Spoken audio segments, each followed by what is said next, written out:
Hello, ladies and gents, boys and girls, people of all ages, sexualities, and identities. Welcome back to another film slash kind of comedy review.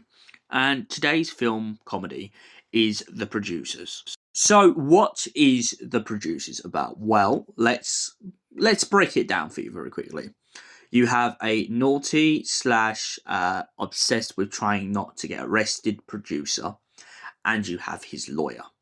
And essentially, this whole film is about him convincing his lawyer to essentially save him from going in the nick. It turns out, after his lawyer looking into his funds for his plays and a lot of the shows he's put on in Broadway, his lawyer begins to realise that there is a missing 20 grand. Our naughty producer explains to him that this transgression happened because he went to the bathhouse. The lawyer then points out to him that if he doesn't fix this immediately and point this out to the banks, he is going to be put in the nick, and there's nothing that they can do about it. So he begs his lawyer to come up with an alternative, some form of plan that will save him from being arrested. The pair of them then magically out of nowhere come up with the idea to put on the worst play in Broadway history. The reason for this is because by essentially doing that play and getting the number of seats and tickets sales, they will essentially have managed to cover up their little discretion.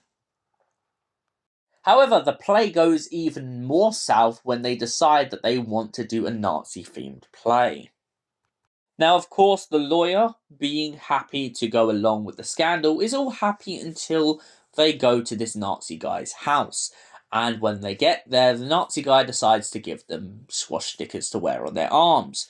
After leaving his house and going down the street for like 2 minutes, the lawyer points out he's happy to do this, but he is not happy to wear the swastika, and so the pair of them agree to put it in the bin, especially being in America at a time after just defeating the Third Reich. Now, the man who gives them the idea for the play pretty much goes down to the playhouse later on in the film and starts raveting on about the fact that this is not the play he wrote. However, going back a little bit, they decide that they both want a new secretary, so they go and find a Swedish woman. A very beautiful Swedish woman, to say the least. They also then take a third visit after getting their new secretary down to a very camp man who has agreed to be part of this play. This camp man tries to get people auditioned to play Adolf Hitler, and when that fails, he decides he'll just play him himself. They then manage to get a whole stage and set full of Nazi propaganda and posters of the Fuhrer, and they begin to get everything set up for the play. Whilst the producer is out on a date with a very lovely elderly woman, he gets frustrated with a violinist, so he decides to pour drink down his trousers. The producer and the lawyer then meet up once again on play night, and when people suddenly begin to walk out of the theatre, they begin to shake hands and decide to get very, very, very hammered. Or to put it otherwise, they get drunk. During this, of course, the guy who said that he wrote the play begins to get very furious after Adolf Hitler starts saying words like baby and oh and are we German, and they make a big joke about invading the Reichland and a lot of other things that goes on in this story where they're constantly like taking the mick out of the Nazis. The producer and his friends really start to get themselves in bigger and bigger trouble. By the end of the film, we soon learn that it doesn't pay to try and defraud the system, and of course, our producer and lawyer find themselves producing their play inside a prison.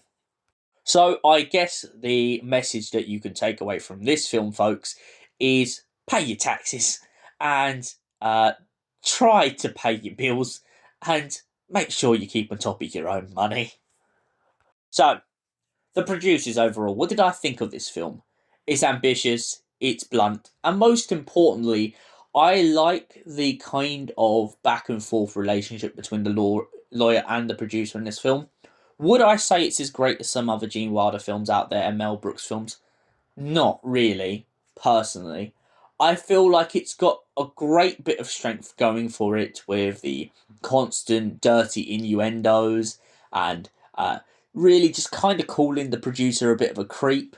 Uh, I feel like the strongest thing in this is the joke between the producer and the lawyer.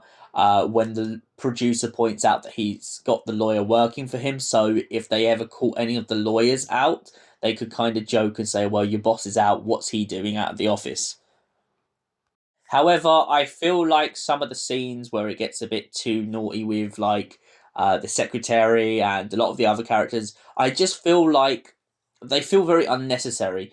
Not necessarily that they can't be in the film, I feel like the message that the film's trying to get across is really driven down when everyone just immediately seems to agree to this play. I feel like this film would have made more sense if it had taken longer for them to get people on board about the play.